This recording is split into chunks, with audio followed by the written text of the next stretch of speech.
van repassar per la força de les armes la sobirania i les estructures d'estat que havien gaudit durant més de 5 segles. Ara fa 300 anys que desenes de valerosos mallorquins perderen la vida al costat del català del continent en la defensa de la Barcelona assetjada per les tropes borbòniques. És de justícia històrica que el nostre poble, que ha estat capaç de sobreviure a 3 segles d'intents sistemàtics d'aniquilació, torni a agafar les regnes del seu destí. No pot anar contra ningú ni contra res, sinó com l'única manera de continuar sent qui som.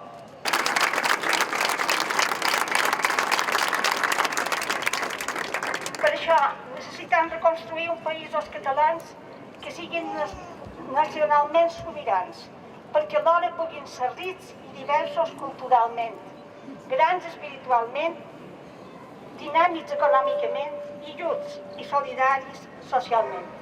Visca Mallorca! Visca!